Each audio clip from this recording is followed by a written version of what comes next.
अलैकुम बारक हुश्वा हमशाख। मैं आपका भाई पास्टर सुफियान बनियामीन आपकी खिदमत में हाजिर हूँ। आप देख रहे हैं सुफियान बीएम यूट्यूब चैनल। अजीज़ों, अगर आप हमारे चैनल पर नए हैं तो चैनल को सब्सक्राइब कर दें, बेल के बटन को ऑल पर क्लिक कर दें और वीडियो को दूसरों के साथ शेयर करें। अजीज़ों, आप सब जानते हैं कि हम कादियानियत का जो फ़िरका है उनके घिनौने इल्ज़ामात का जवाब दे रहे हैं। हमने पिछली वीडियो में जनाब दाऊद के मतलब जो है वो वीडियो बनाई थी और उसमें हमने बताया था कि बैतसबा के साथ उनका जो मुबाशरत का वाक़या है उसका पस मंज़र क्या है। आज हम जनाब यहूदा की वाक़ये की कहानी पर जो है वो गौर व फ़िक्र करेंगे और उसके मतलब आप लोगों के सामने तफसील रखेंगे और ये साबित करेंगे कि जनाब मसाया का निस्ब बेदाग है और वो वादाशुदा मसाया है। सो हम आगे बढ़ते हैं और कादियानियत के इस एतराज़ का भी जवाब देंगे। क्या जनाब यहूदा के गुनाह से जनाब मसीह का निसबनामा दागदार है? आइए इसका जायज़ा लेते हैं। यहूदा और तमर की कहानी पैदाइश 38 बाब में से आप पढ़ सकते हैं। जनाब यहूदा के गुनाह को लेकर अक्सर कादियानियत की किताबों, वीडियोज़ और ऑडियोज़ के अंदर कुफराना और तौहीन अमेज़ इल्ज़ामात और अल्फाज पाए जाते हैं। जैसा कि मैंने पिछली वीडियो में भी बताया कि ये अक्सर फ़िरका नबियों की तौहीन करता है और इसी के साथ साथ इन्होंने जनाब यहूदा को भी नहीं छोड़ा। सो आज हम जनाब यहूदा की इस कहानी का जायज़ा लेंगे और ये देखेंगे कि किस तरह से जनाब यहूदा को खुदा ने बहाल किया। कादियानियत का जनाब मसीह के निस्बनामे पर इल्ज़ाम यह है कि जनाब मसीह यहूदा और तमर की नस्ल से हैं, इसलिए जनाब मसीह का निस्बनामा ज़ना का नतीजा है। तो इसका जवाब देते हैं। इसका जवाब बड़ा आसान और बड़ा सादा लफ्ज़ों में दिया जा सकता है, लेकिन मैं इसको 3 पॉइंट्स में या 3 नुक्तों की सूरत में आप लोगों के सामने रखना चाहता हूं ताकि आप लोगों को इस कहानी का सारा मुद्दा जो है वो समझ आ सके।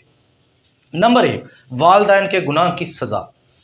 तोरा का कानून है कि बाप दादा के गुनाहों की सज़ा तीसरी और चौथी पुश्त को दी जाएगी, लेकिन यह किस सूरत में? ये उस सूरत में दी जाएगी कि अगर वालिदैन अपने गुनाह का इकरार करके उसे तर्क ना कर दें। याद रहे कि इकरार करने के बाद उसे तर्क करना है, सिर्फ इकरार नहीं। बाज़ लोग इकरार करते हैं और तर्क नहीं करते। खुदा का रहम, खुदा की शफ़क़त उन लोगों पर होती है जो अपने गुनाह को तर्क करते हैं और अपने गुनाह का इकरार करते हैं, सिर्फ इकरार नहीं। सो आगे बढ़ते हैं। गिनती की किताब उसके 14वें बाब की आयत नंबर 18 में लिखा है कि खुदा शफ़क़त में गनी है, कहर करने में धीमा है और खुदा गुनाह माफ़ करने में भी जो है वो कादिर है। वहाँ यह भी लिखा है कि खुदा खता को माफ़ नहीं करता और मुजरिम को हरगिज़ बरी नहीं करता। जब आप गिनती 14 बाब की 18 पढ़ते हैं तो वहाँ खुदा की 2 सफ़ात को लाजमी तौर पर पेश किया गया है। पहला कि खुदा माफ़ करता है, शफ़क़त करता है किन पर? उन पर जो अपने गुनाह को इकरार करके उसे तर्क कर देते हैं, लेकिन वो मुजरिम को हरगिज़ बरी नहीं करता। अगर अपने जुर्म का इकरार करके उसकी माफ़ी ना मांगी जाए और उसको माफ़ी ना मिले तो वो मुजरिम है, लेकिन अगर गुनाह की माफ़ी मिल जाए तो वो मुजरिम नहीं। ये इसी तरह से है कि अगर मुद्दई और कोर्ट किसी मुजरिम को बरी कर दे तो वो मुजरिम नहीं रहता, क्योंकि उसको कोर्ट ने और मुद्दई ने माफ़ कर दिया है। सो लिहाजा मुजरिम वो होता है जिसको कोर्ट और मुद्दई माफ़ ना करे। सो बाइबल की ये शर्त है कि अगर कोई माफ़ी मांगता है, अपने गुनाह से तौबा करता है तो उसे खुदा माफ़ कर देता है और वो कहर का शिकार नहीं होता। गिनती 14:18 के मुताबिक खुदा कहर करने में धीमा और शफ़क़त में गनी है, यानी वो माफ़ कर देता है, रहम कर देता है अगर उससे माफ़ी मांगी जाए, और अगर माफ़ी ना मांगी जाए तो खुदा का गज़ब जारी रहता है। लिहाजा यहोशू हमश्याह जो हैं वो यहूदा से चौथी पुश्त नहीं है, बल्कि यहोशू हमश्याह यहूदा से 38वीं पुश्त या नस्ल हैं। अगर हम ये देखें कि अगर यहूदा को खुदा ने माफ़ नहीं भी किया तो भी खुदा तीसरी ता चौथी पुश्त तक सज़ा देता है, लेकिन बाइबल इसके बरक्स बताती है। बाइबल ये बताती है कि जनाब यहूदा को खुदा ने माफ़ कर दिया था। ये हम देखेंगे जाकर पॉइंट नंबर 3 के अंदर कि खुदा ने उसे माफ़ किया था या नहीं। लेकिन मैं यहाँ पर आपके सामने जो नुक्ता उठा रहा हूँ वो ये है कि खुदा ने अगर सज़ा देनी भी है तो वो तीसरी ता चौथी पुश्त तक देनी है, और जनाब मसीह 38वीं पुश्त या नस्ल है, वो चौथी या तीसरी नहीं है। सो लिहाजा तौरा के इस कानून के मुताबिक भी जनाब मसीह इस दायरा कार में नहीं आते। सो बढ़ते हैं अपने दूसरे नुक्ते की तरफ। नंबर 2, हराम कार नस्ल जमात में यानी कौम में कब शामिल होती है? सो आए इसका भी जायज़ा लेते हैं। बाइबल के मुताबिक अगर कोई हरामज़ादा यानी ज़नाकार की पैदावार नस्ल या पुश्त हो तो उसको 10वीं पुश्त तक जमात में शामिल नहीं किया जा सकता। सो इस्तस्ना 23:2 میں لکھا ہے کوئی حرامزادہ خداوند کی جماعت میں داخل نہ ہو، 10ویں بش تک اس کی نسل میں سے کوئی خداوند کی جماعت میں آنے نہ پائے۔ اگر اس حوالے کو بھی جناب یہودا کے نسب پر لاگو کریں تو اس حوالے کے مطابق بھی یہوشوا ہمشیاہ جناب یہودا سے 10ویں پشت نہیں بنتے، جناب یہودا سے جناب مسیح تک 38 پشتیں بنتی ہیں۔ لہٰذا جناب یہوشوا پر یہ کوٹیشن بھی لاگو نہیں ہوتی۔ یہاں بھی قادیانیت کا گھنونا الزام ناکام ہو جاتا ہے اور فیل ہو جاتا ہے اور کسی کام کا نہیں رہتا۔ عزیزو، بائبل مقدس بڑے واضح طور پر جناب مسیح کا نسب بے عیب ثابت کرتی ہے، اور دنیا چاہے جتنا مرضی جناب مسیح کے خلاف بولے، بائبل مقدس اس کی بے عیبی اور اس کے وعدہ شدہ مسیح ہونے پر دلائل دیتی ہے۔ آگے بڑھتے ہیں اور اپنے تیسرے پوائنٹ کو بھی دیکھتے ہیں، جناب یہودا کی توبہ۔ آج ہم جناب یہودا کی توبہ کی اہمیت سب سے پہلے دیکھیں گے۔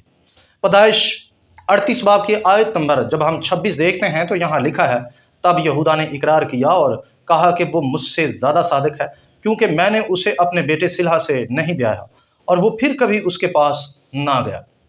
اس حوالے کے مطابق یہودا اپنے گناہ کا اقرار کرتا ہے اور تمر کو درست قرار دیتا ہے اور توبہ کرتا ہے، جس کا واضح ثبوت یہ ہے کہ وہ پھر کبھی تمر کے پاس مباشرت کرنے کے لیے نہیں گیا۔ یہاں اس آیت میں یہودا کا اقرار اور یہودا کی توبہ واضح ہے۔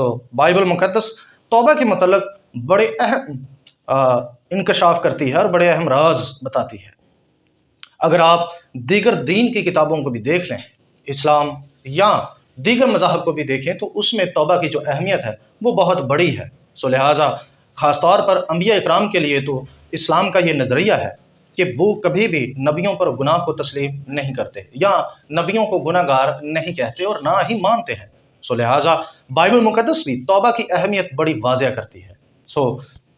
جب ہم توبہ کے متعلق بائبل کا مطالعہ کریں تو جب کوئی توبہ کرتا ہے تو رب الکائنات اس کو معاف کر دیتا ہے اور اس کو اس کی برکات و ثمرات میں بحال کرتا ہے۔ اس کے لیے دیکھیں امثال 28 باب آیت نمبر 13، یہاں لکھا ہے، جو اپنے گناہوں کو چھپاتا ہے کامیاب نہ ہوگا، لیکن جو ان کا اقرار کر کے ان کو ترک کرتا ہے اس پر رحمت ہوگی۔ یعنی جو کوئی خدا کے حضور اپنے گناہ کو مانتا اور اسے ترک کر دیتا ہے، خدا اسے معاف کر کے اسے بحال کرتا ہے، اس پر رحمت ہوتی ہے۔ رحمت کیا ہوتی ہے؟ کہ اس کو دوبارہ سے اپنے مقام پر خدا کھڑا کر دیتا ہے۔ اس کے لیے جب آپ مکاشفہ کی کتاب دیکھتے ہیں تو جناب مسیح نے بھی 7 کلیسیاؤں میں سے بعض کلیسیا کو یہ کہا، توبہ کر اور پہلے کی طرح کام کر۔ توبہ کا مطلب ہے واپس مڑنا، اپنی جگہ پر آ جانا اور اپنا رخ غلط جگہ سے تبدیل کر لینا۔ لہٰذا یہودا نے اپنی غلطی کا اقرار کیا کہ میں غلط سائڈ پر تھا، اور اس نے صحیح سمت دریافت کی اور وہیں اس نے اپنا رستہ بنایا اور وہیں جانا اس نے شروع کیا، جس پر خدا نے بھی اس کو معاف کیا۔ اس کے اور بھی بڑے ایویڈنس موجود ہیں۔ یہودا کی توبہ پر مشتمل ایک حدیث میں لکھا ہے کہ جناب موسیٰ نے یہودا کے لیے دعا کی تاکہ جس طرح روبن کو یہوہ خدا نے معاف کر کے قوم میں قائم کیا، ویسے ہی یہودا کا قبیلہ بھی قوم میں قائم رہے اور وہ قوم سے کٹ نہ جائے۔ خدا نے یہودا کو بالکل بھی قوم سے خارج نہیں کیا۔ اس کے لیے آپ دیکھیں بابا کاما 92A ورس نمبر 22۔ اس کو بھی آپ لازم دیکھ لیں۔ اس حدیث کے اندر واضح طور پر یہ لکھا ہے کہ یہودا کے قبیلہ کے لیے جناب موسیٰ نے دعا کی کہ وہ قوم سے کٹ نہ جائے۔ جب وہ مصر سے نکلتے ہیں تو جناب یہودا کی ہڈیوں کو ملک کنعان کی طرف لے کر جاتے ہیں۔ کیونکہ وہ جناب یہودا کو کبھی بھی قوم سے کٹا ہوا تصور نہیں کرتے تھے، لہٰذا جناب یہودا ہر لحاظ سے قوم کا حصہ رہے، اور خدا نے اپنے بندہ یعقوب کی معرفت یہودا کو برکت بھی دی اور یہ وعدہ کیا کہ آنے والا مسیح یہودا میں سے ہوگا۔ لہٰذا یہودا کا گناہ اس سے ثابت ہو جاتا ہے کہ معاف ہو چکا تھا اور وہ بالکل ویسا ہی واپس بحال ہو چکا تھا جیسا کہ وہ تمر سے مباشرت کرنے سے پہلے تھا۔ خدا نے اس کے سٹیٹس کو، اس کے کریکٹر کو ویسا ہی بحال کر دیا۔ لہٰذا جتنے بھی الزامات قادیانیت لگاتی ہے، ان سب کو اگر بائبل کی نظر سے دیکھا جائے تو وہ بالکل بھی کسی کھاتے میں نہیں۔ لہٰذا یہ بے بنیاد الزامات اور نبیوں کی توہین پر مشتمل ہیں۔ میری آپ سب سے گزارش ہے کہ آپ اس ویڈیو کو زیادہ سے زیادہ شیئر کریں۔ میں نے جو پہلے ویڈیو بنائی ہے اس کو بھی آپ لوگ لازم دیکھ لیں۔ اس میں نے جناب داؤد کا جو ہے بث سبا کے ساتھ جو اس کی مباشرت کا واقعہ ہے اس کی تفصیل بتائی ہے، آپ سے گزارش ہے کہ آپ ویڈیو کو دوسروں کے ساتھ ضرور شیئر کریں تاکہ اور لوگ بھی اس سے مستفید ہو سکیں۔ جو لوگ نیچے آ کر اپنی رائے اور کمنٹ کرتے ہیں ان سب کا شکریہ ادا کرتے ہیں، اور جو ہماری حوصلہ افزائی کرتے ہیں ان سب کا بھی ہم شکریہ ادا کرتے ہیں۔ اب ملتے ہیں اگلے ویڈیو میں، تب تک کے لیے اجازت چاہتا ہوں۔ شلوم علیکم۔